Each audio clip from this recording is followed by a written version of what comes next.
Boa noite a todos. Eu preciso dizer boa noite a todos porque eu sou uma pessoa muito gentil, delicada, educada, mas tão educada que se eu tivesse com chapéu agora eu tiraria para vocês. Como veem, eu não tenho chapéu. Mas também seria muito deselegante de minha parte estar a usar um chapéu em um recinto fechado.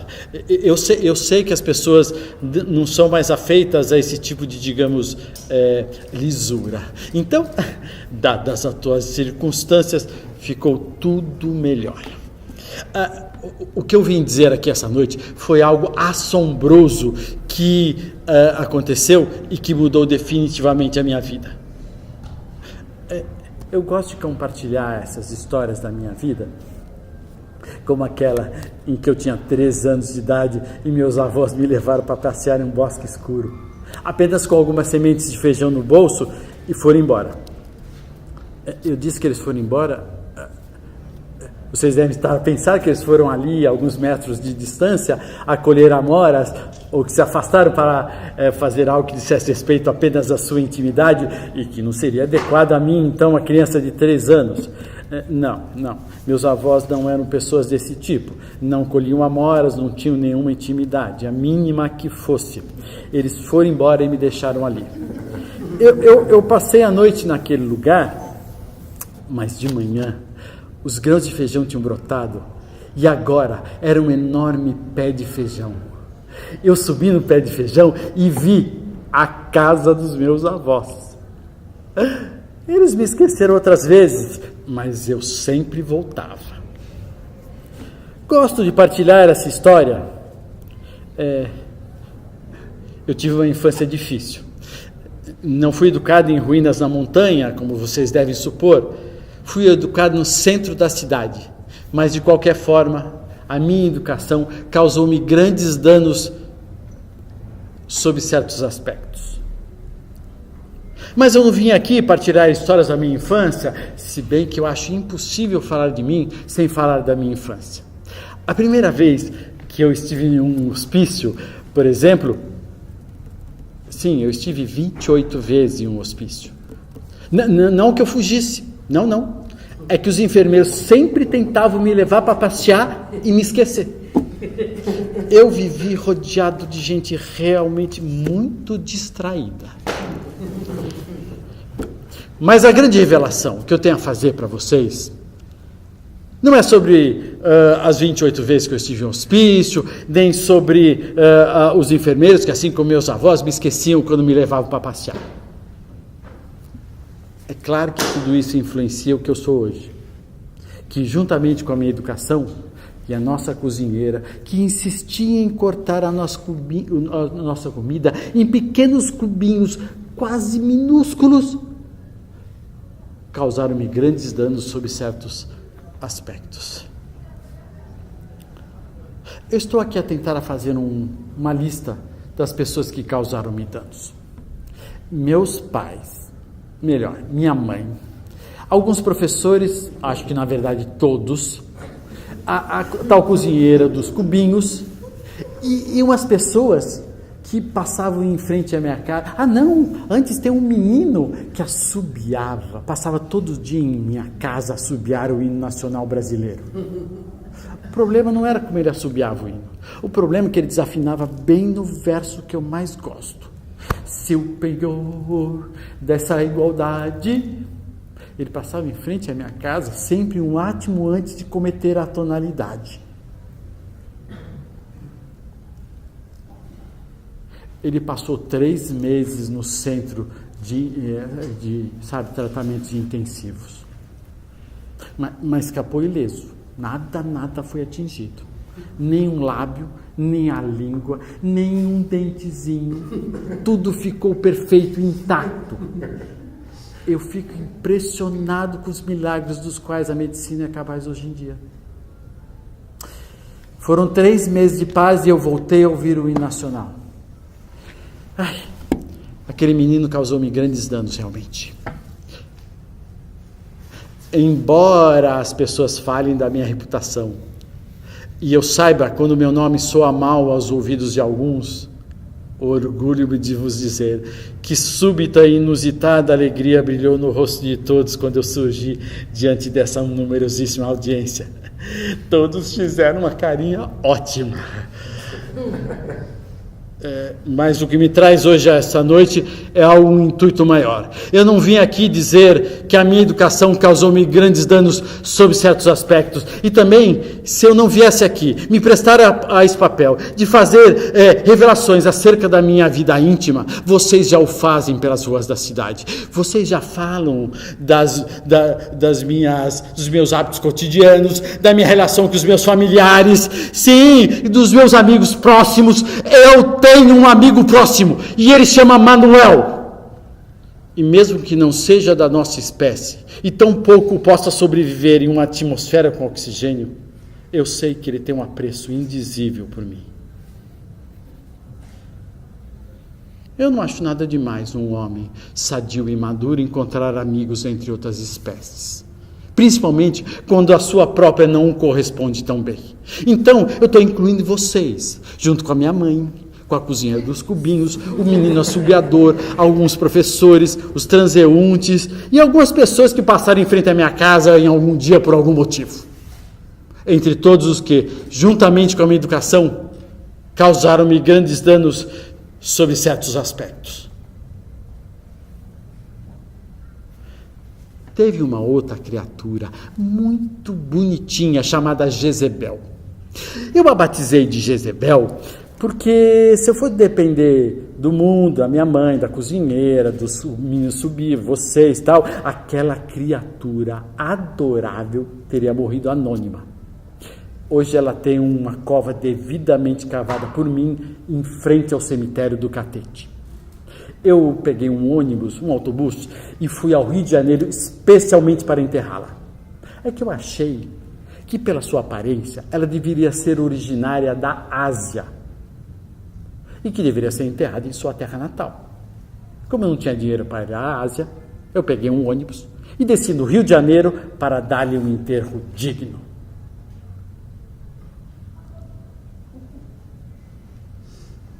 Mas chegamos então ao ponto crucial da vossa vinda até aqui. Eu quero ressaltar a importância de todas as coisas. Eu não estou dizendo que apenas algumas coisas são importantes. Todas as coisas do mundo e fora dele têm uma importância cabal em tudo que existe. Existir. Não citarei exemplos, porque seria uma redundância absurda, como vocês poderão observar. Se eu fosse uma árvore de folhinhas verdes e florezinhas brancas, pode acreditar que eu seria tão importante quanto búfalos gigantes no Canadá. Eu não sei se existem búfalos gigantes no Canadá, mas se existirem, a coisa toda funciona como eu disse. Nunca muda nada.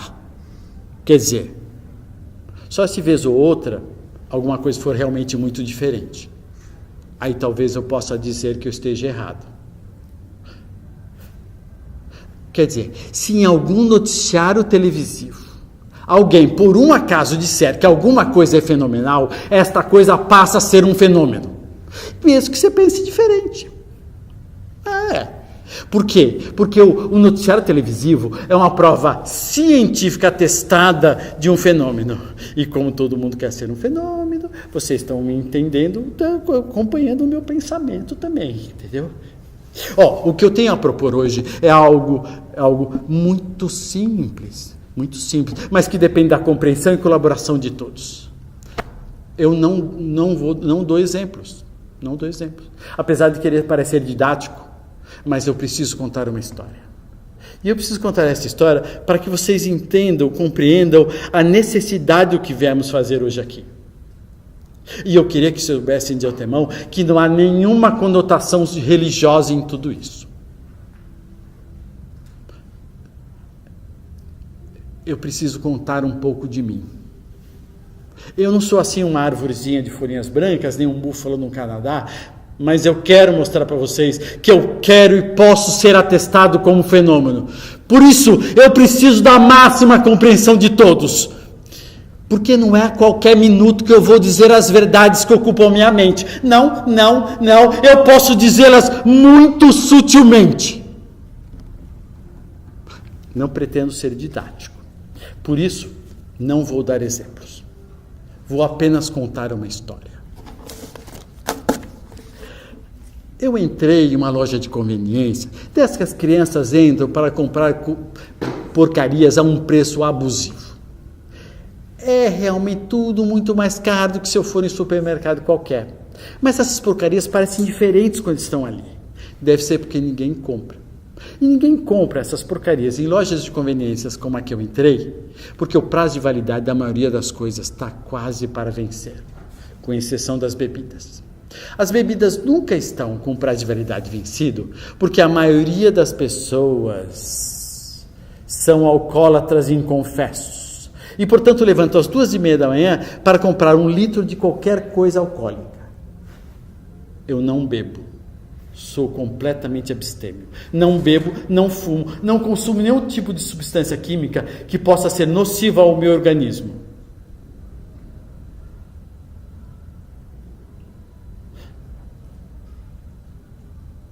Então, eu entrei naquela loja de conveniência para comprar água. Aproveito para incluir o atendente da loja de conveniência entre as pessoas que, juntamente com a minha educação, causaram-me grandes danos sob certos aspectos.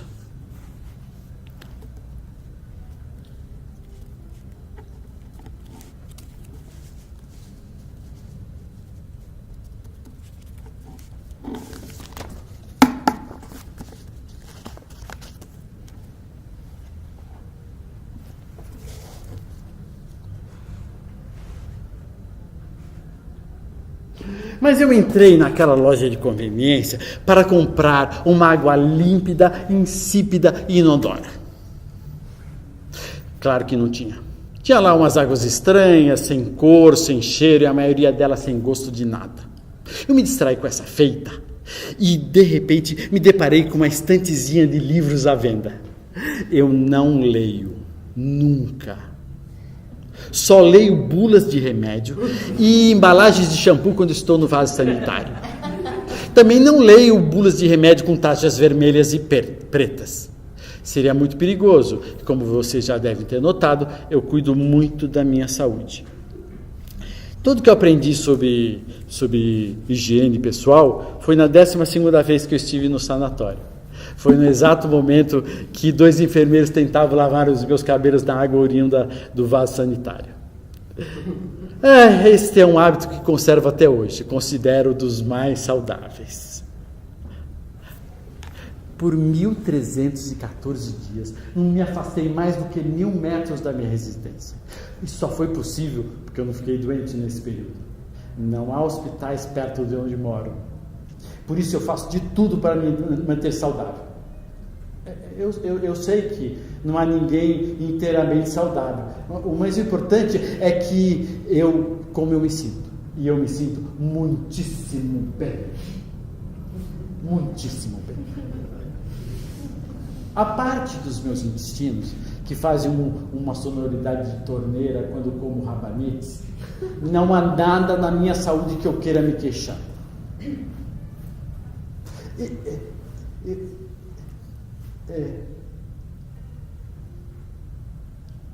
Eu tenho almoçado todos os dias numa casa de refeições que fica a 58 passos da minha residência. Desculpa, não contei antes.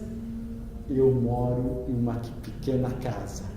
À entrada há um pequeno portão de 82 centímetros, pintado de branco, de dezembro a maio, e verde nos demais meses.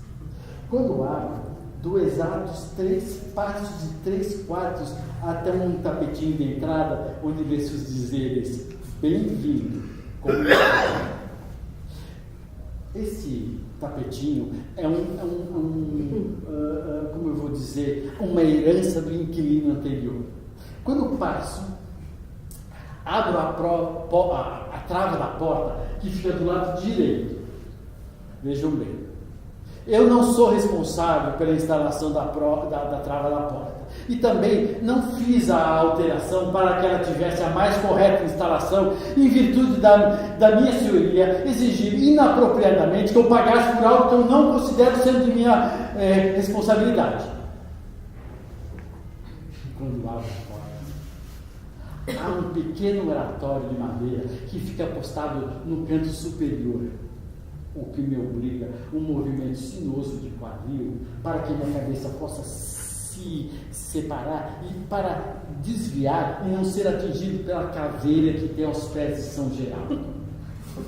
Quando enfim eu adentro a minha casa, há um pequeno sofá-cama, invariavelmente coberto por um lençol branco de flores amarelas. À esquerda, uma pequena mesa que comporta um fogão de 2 bocas, uma pequena panela, um copo, um prato, um garfo, uma faca, uma colher. Uma única cadeira. À esquerda, um armário onde eu guardo 2 camisas brancas, 2 calças cinza claro, 3 cuecas, 3 pares de meia, esse fato que uso só em ocasiões especiais, e este par de sapatos. Único. Não há chinelos, não suporto nada que se interponha entre os meus dedos. Nas imediações de onde moro, proliferam essas casas de refeições que servem comida e cobram pelo peso. Realmente... Eu normalmente chego no momento que eles estão montando o buffet.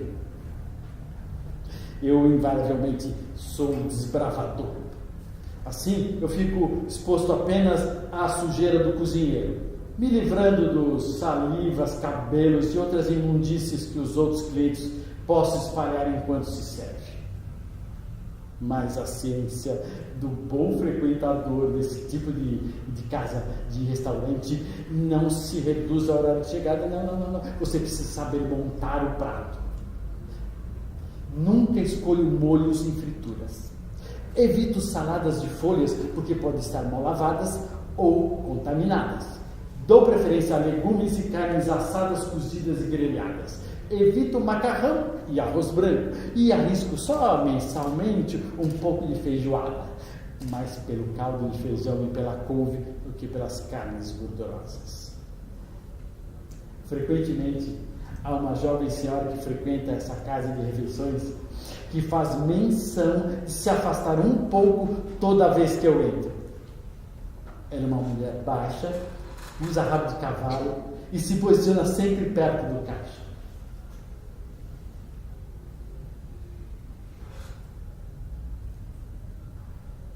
Mas eu não estava em uma casa de refeições. Eu estava em uma loja de conveniências. E foi uma grande surpresa, uma grande revelação olhar aqueles livros rapidamente. Eu separei com os olhos os livros de dieta, sabe? Os livros de dieta, os de autoajuda, aqueles são importantes a gente ter na prateleira de casa para que as visitas possam pensar que a gente leu, mesmo que eu jamais receba a visita. Aqueles que a gente nunca lerá, mesmo que por motivo curativo. Os de vitamina e os eróticos. No meio daquilo tudo, eu vi um pequeno livro de capa dura com uma menina feliz desenhada. Foi como se algo se iluminasse. Foi como se a minha vida se revelasse diante dos meus olhos.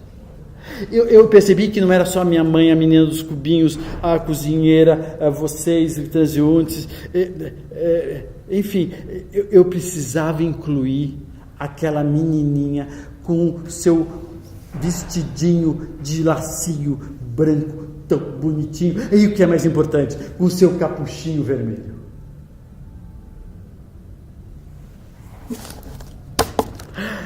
Era uma vez uma menina tão doce e meiga que todos gostavam dela. A avó então a adorava e não sabia mais que presente dar à criança para agradá-la. Um dia, ela presenteou a menina com um chapeuzinho de veludo vermelho, capuchinho.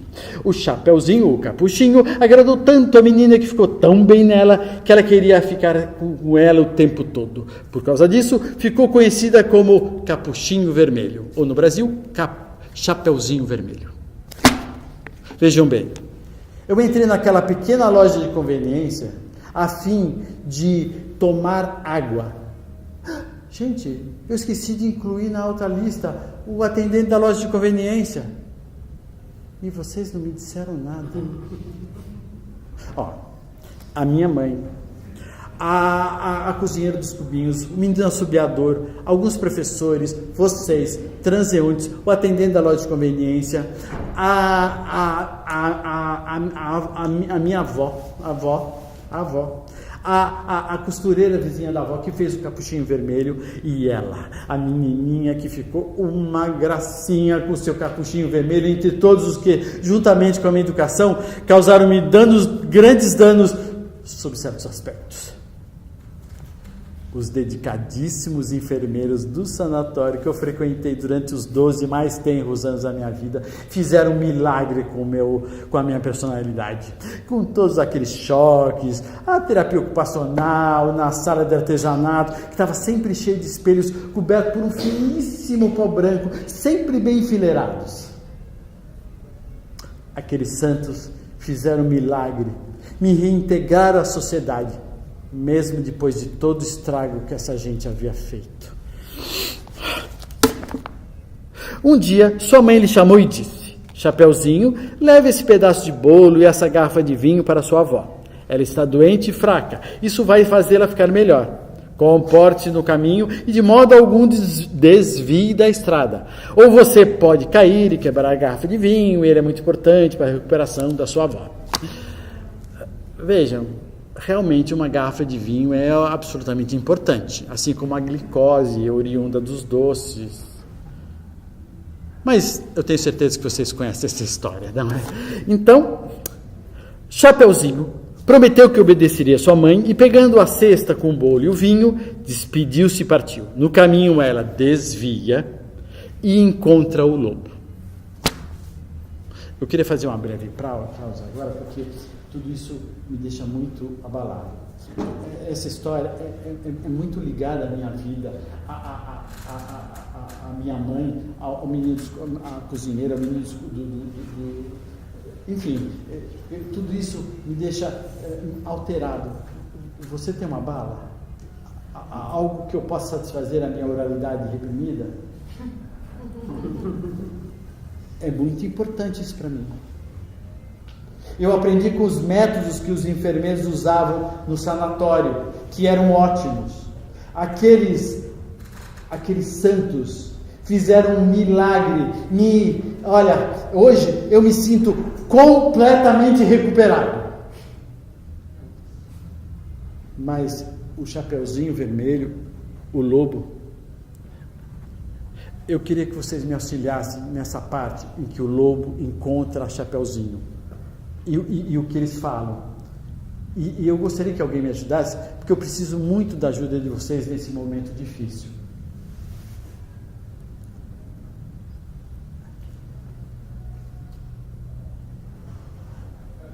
Eu entrei em uma loja de conveniência, dessas que as crianças entram para comprar porcarias.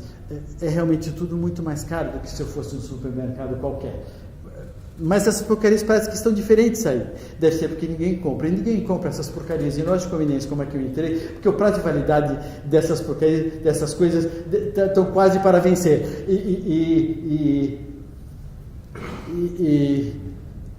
Menos as bebidas.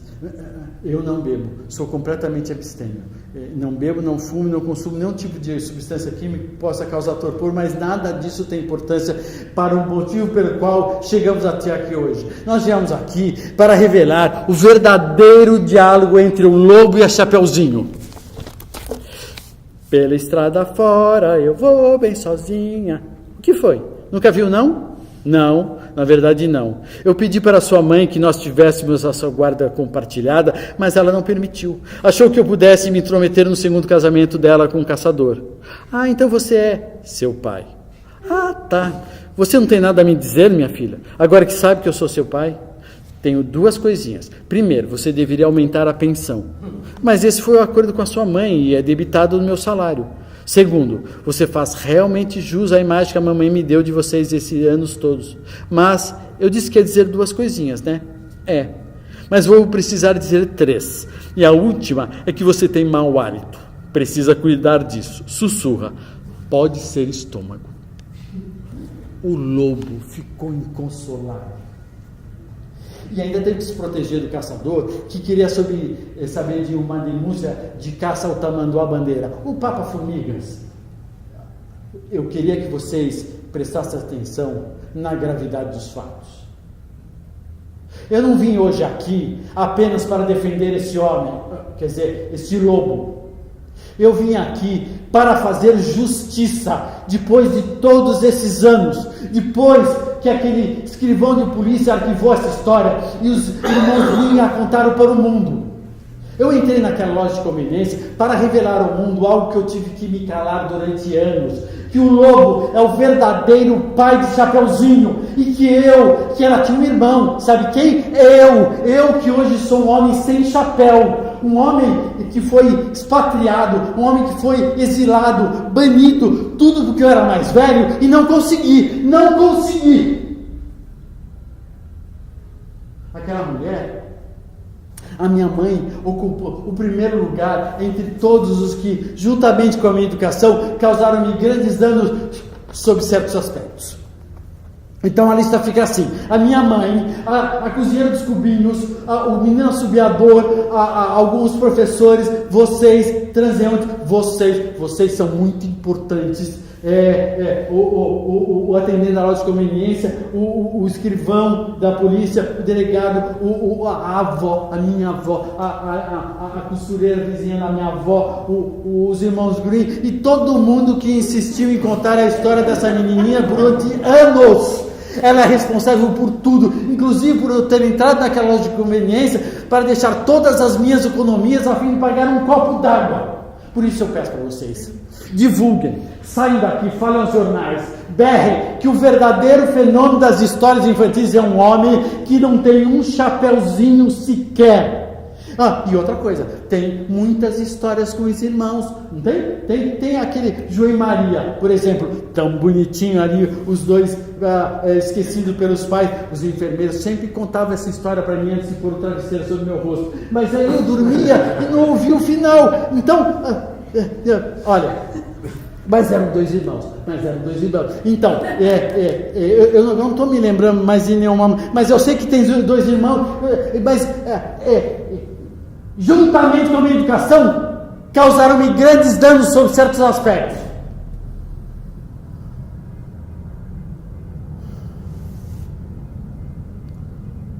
Eu preciso anotar isso. Daqui a pouco eu vou esquecer e alguém vai ficar chateado. Será que tem uma caneta? Minha mãe, a cozinheira dos cubinhos, o menino assobiador,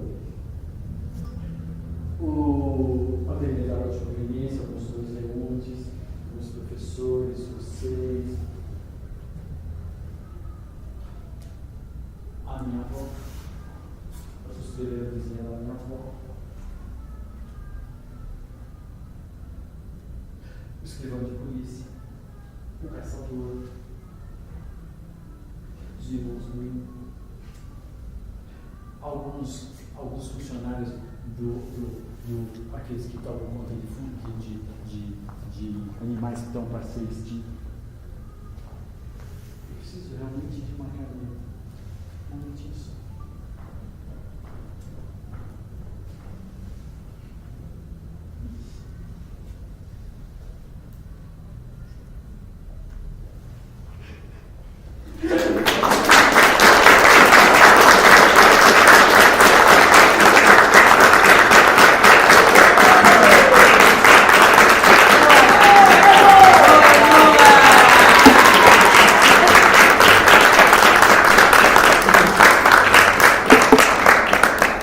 Obrigado, gente. Eu preciso dizer para vocês que eu uso o chapéu. Não, eu queria agradecer aqui a Lê Devagar, que abriu o espaço para eu fazer esse trabalho em processo, porque esse aqui é um trabalho de pesquisa, e eu preciso dizer para vocês que o Luca Preia está trabalhando comigo, que é um professor da STC, que tem uma professora que supervisiona esse processo de pesquisa, que é a professora Eugênia Vasques.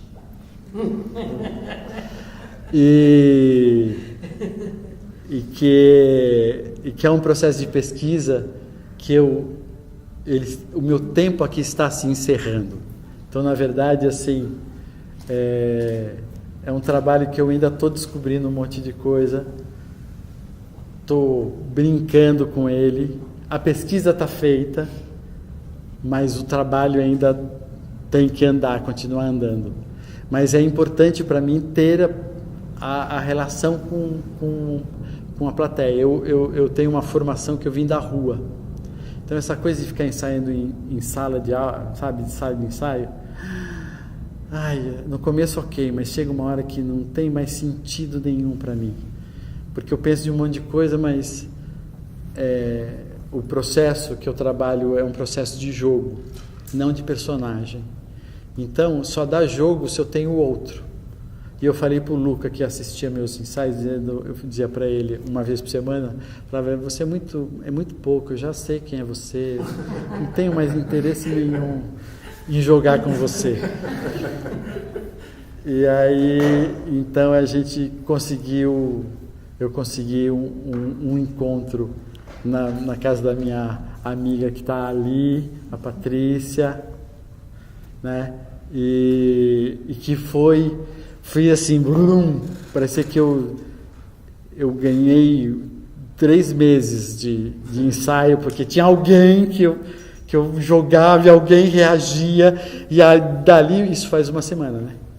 Então, dali até hoje é aí que eu comecei a entender todo o processo. Então ainda tem coisas que eu acho, eu me perco, eu me acho, eu me perco, como é o teatro mesmo. E eu queria agradecer demais vocês terem vindo.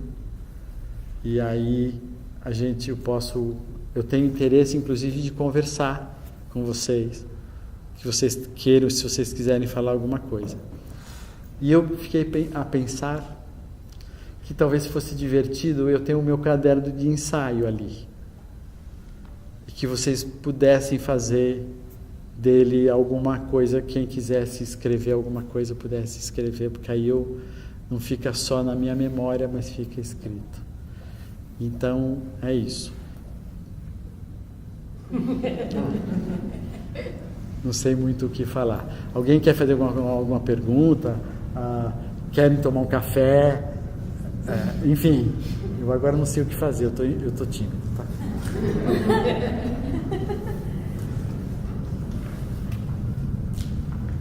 Eu sou, para quem não sabe, eu sou mímico e formação de dança de corpo. E esse texto me fez um belo desafio de ter que lidar com a palavra do começo ao fim. E ainda assim trabalhar o corpo como eu trabalharia numa mímica. Que foi o que começou a chegar agora, foram as últimas coisas que chegaram. Porque enquanto eu não tivesse o texto, não tinha nenhuma base para brincar em cima, então eu tinha que ter o texto. E ainda bem que o Luca teve muita paciência comigo de trabalhar, e ele falava, só que ele fez um elogio que eu gostei, que eu vou jogar confete em mim, tá bom? Que ele falou, tem ator que não pode decorar o texto, porque aí faz sempre do mesmo jeito. Ainda bem que você não é assim, então vai e decora. Aí eu falava, tá. Então aí eu entrava e fazia, começava a passar uma vez e falava, faz isso, procura isso. Eu começava a passar, assim, na terceira pedaço ele falava, para, não funcionou, volta. Então faz tal coisa. Aí eu ia lá e fazia de outro jeito. E aí eu teve um ensaio bem legal, que ele chegou muito cansado, com problemas. Ele falou, olha, na verdade eu vim aqui por consideração, mas eu só vou estar de corpo presente. Ensaia aí. Foi o melhor ensaio. Aquele mau humor dele fez um bem para mim. E ali ele achou tudo que a gente... Agora, uma coisa é achar, outra coisa é fazer, né?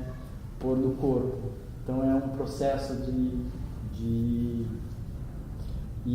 como eu disse, assim, eu não acho um ideal e ensaio para chegar. Eu acho um ideal de jogo e jogo. O que fica do jogo, fica. O que não fica do jogo, não fica. Aí eu acho outro jogo. E aí, o que fica daquele jogo, fica. O que não fica, vai embora. E fica na relação. Então, por isso que precisa ter vocês, para eu poder... Então, hoje, eu fiz 2 coisas que eu nunca tinha feito, por exemplo. Às vezes funcionou, às vezes não funcionou. Então, tinha uma mão de bater assim, que não tinha, até hoje, há 40 minutos atrás, e uma questão corporal que não apareceu como eu queria.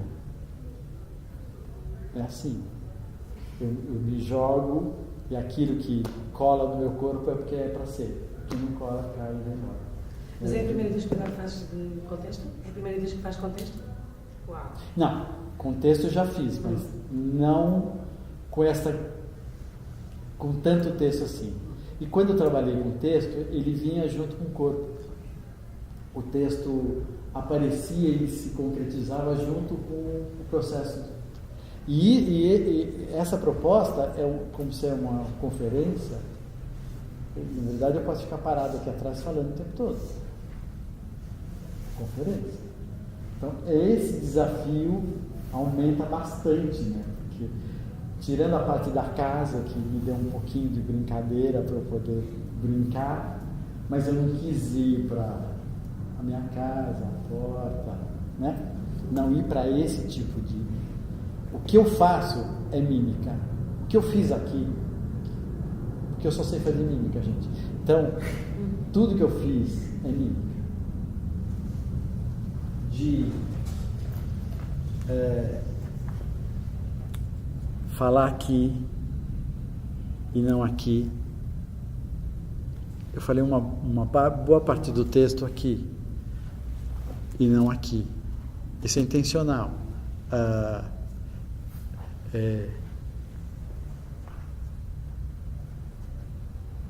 Isso é intencional. Quer dizer, isso é parte do jogo, é da brincadeira. De entrar no... E eu, em alguns momentos, a coisa de tentar falar com uma pessoa só. Isso é um dos jogos. Esse jogo é de hoje também. Eu só introduzi esse jogo hoje. Então, alguns momentos ele apareceu, outros não. E às vezes eu estou fazendo e falo, e eu voltei para a mesmice. Acho um jogo. E aí, aquele. Aí começa a jogar com aquele, e aí sai para outra. É assim que eu funciono. Porque, como todo mundo, claro, se eu começo a repetir sozinho, aquilo vai pulando no meu corpo e aquilo que vai ficando. Então, a partir do momento eu não consigo mais. Pronto. Vou tentar ficar quieto. Esse jogo de ficar quieto é jogo?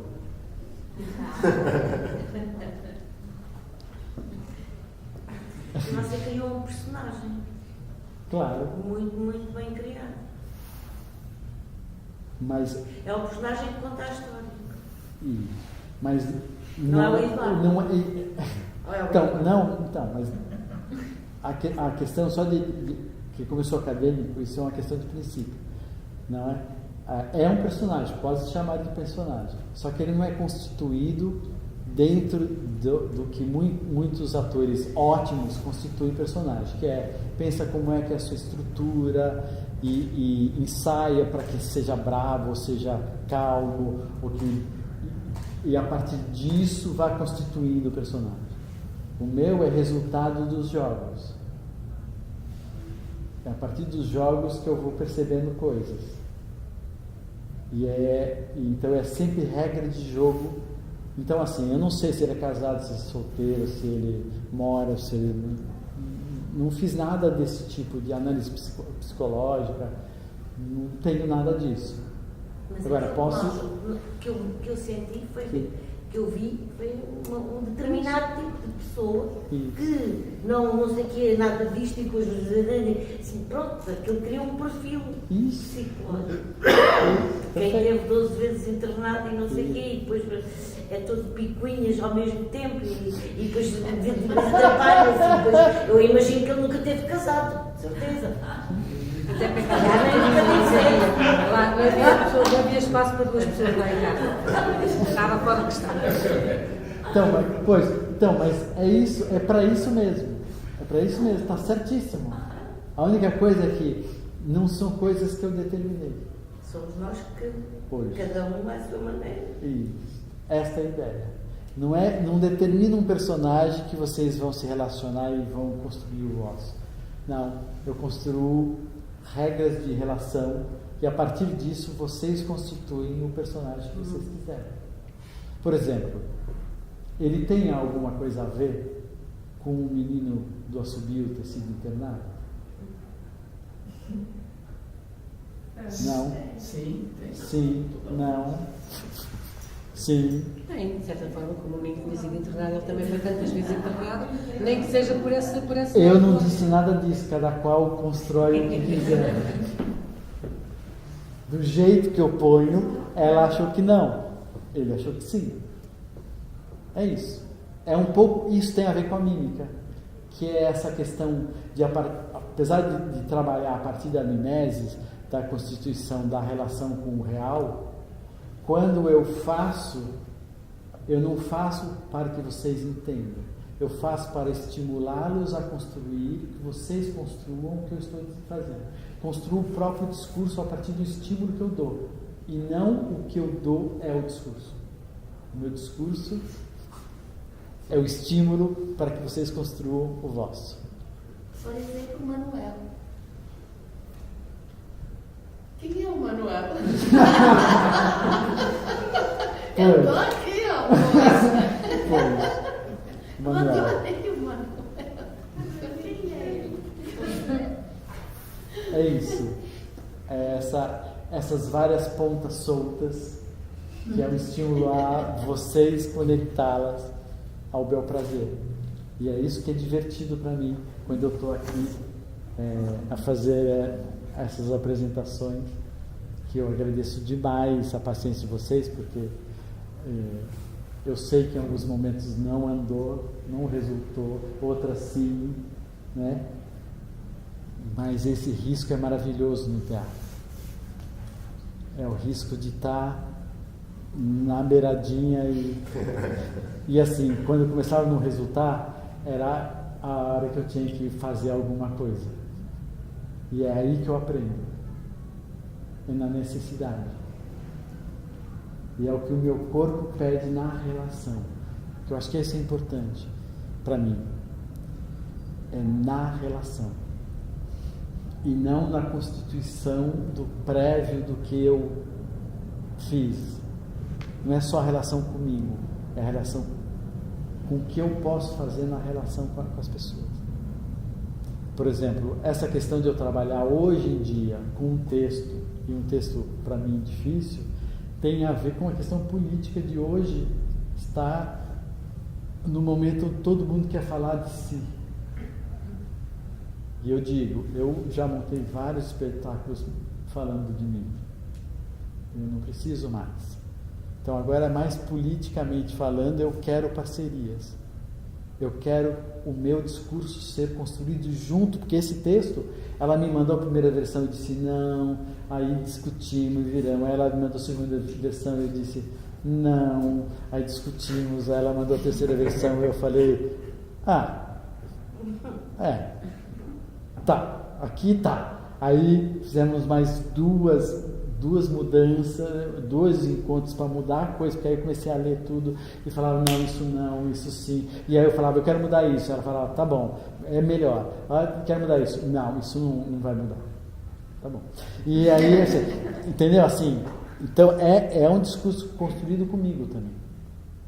Mas é alguém, é uma questão de alguém me dar essas palavras. Eu poderia ter escrito, com certeza não tão bem, porque eu não sou dramaturgo. Entende isso? Então, este momento, fazer esse tipo de trabalho, para mim, além de ser o desafio da pesquisa, é uma questão política de fazer parcerias. E outra coisa, o que está escrito é o que eu falei. Não é mais ou menos. Eu errei alguns pedaços, claro. Mas a ideia não é errar. É dizer o que está escrito aqui. Porque a pessoa que chama Cíntia Alves, ela é tão artista quanto eu. Isso aqui é o nosso trabalho, não é o meu. Então, o respeito ao que ela... O que eu mudei, como eu disse, eu pedi bênção para ela. Certo? O que mais?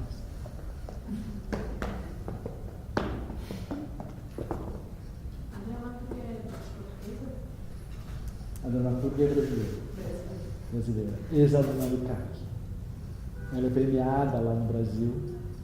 E agora eu alterei algumas palavras aqui. Fato, capuchinho, hospício, tapetinho de entrada, que no Brasil chama capacho. Enfim. E estar com o chapéu.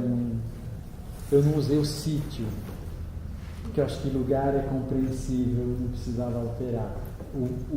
O ônibus, eu não estava alterando, mas hoje passou na cabeça falar do autobus. Mas eu falo o ônibus porque é compreensível. Loja de conveniência, descobri que é loja de conveniência. Então, mas eu fui trocando. Então tem uma lista. O professor Armando Rosa, que foi o primeiro, falou: olha, tem umas palavras. Aí depois outras pessoas vieram falar: tem outras palavras que aqui eu não sei e tal. Então, bom, gente.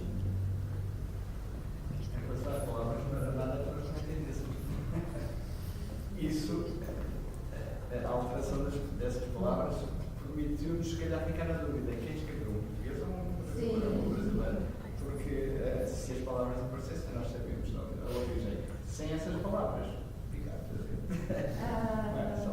eu vou contar para vocês uns detalhes do texto que eu acho, para mim, foram muito divertidos. Não existe cemitério do Catete, mas está lá. Houve um caso verdadeiro de um escrivão de polícia que arquivou as histórias. Foi encontrado as histórias e no momento que estava caças às bruxas, e foi na época e aí não sabia o que fazer com aquilo, mandaram para a polícia. E o que o escrivão fez? Jogou lá num lugar qualquer, porque ele não sabia nem o que era aquilo, e ele pôs lá. Então tem umas loucuras. Depois, do texto, tem outras que eu não posso contar, porque aí é da intimidade da escritora, da dramaturga. Mas é legal porque depois você vai sacando. Eu adoro a Jezebel.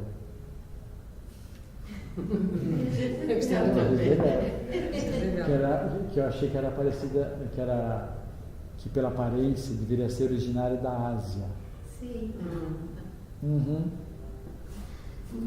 Pois. Só um detalhe: para mim o mais chocante foi saber que afinal o capuchinho vermelho tinha um irmão. E o lobo foi, mas isso quer dizer, se a mãe era uma mulher e o pai era um lobo, eu não sei o que seria eu e o irmão da menina, ou a menina em si. Um cruzamento meio. Não é? Meio estranho.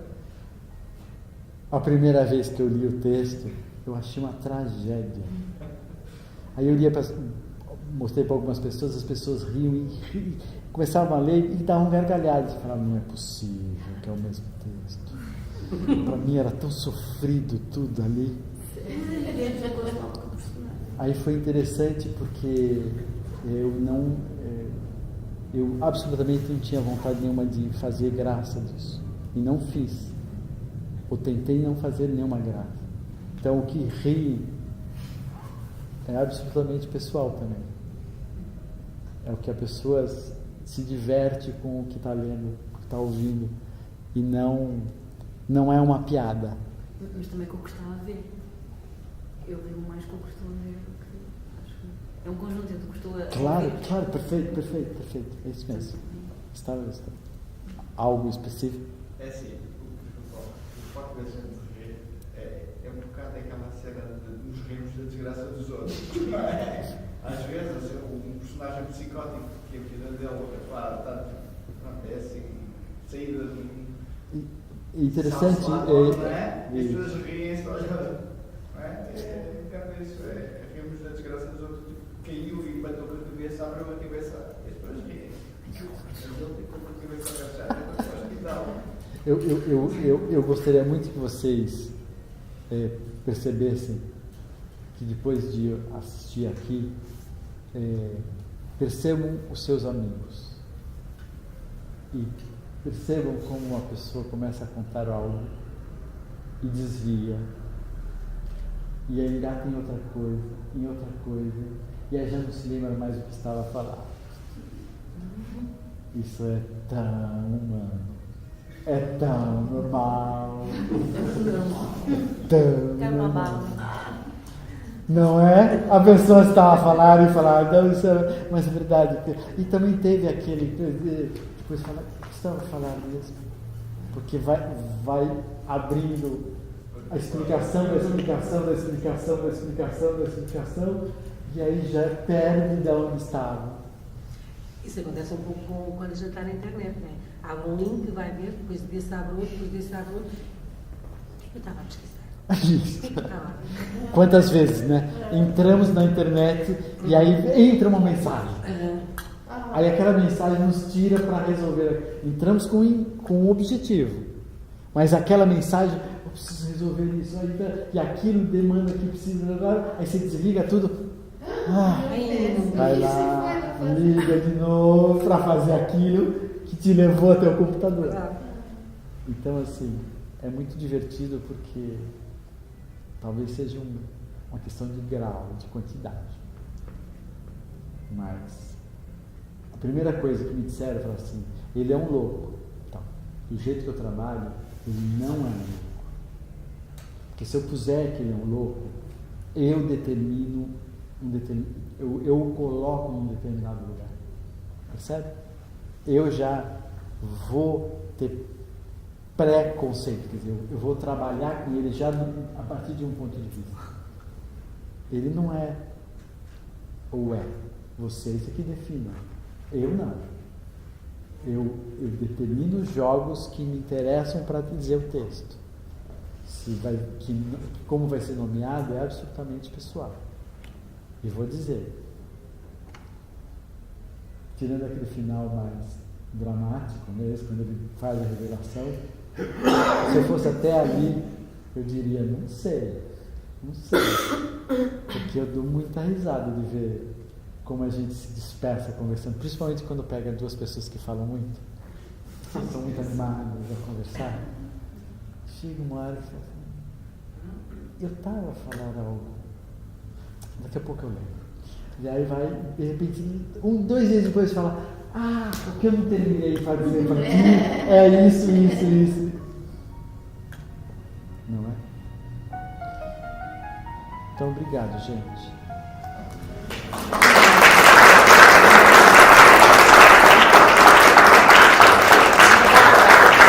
A oralidade do Não pedi pra ti porque você teria pra me dar, não é? Eu pedi pra Ela fazia de propósito.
Instagram.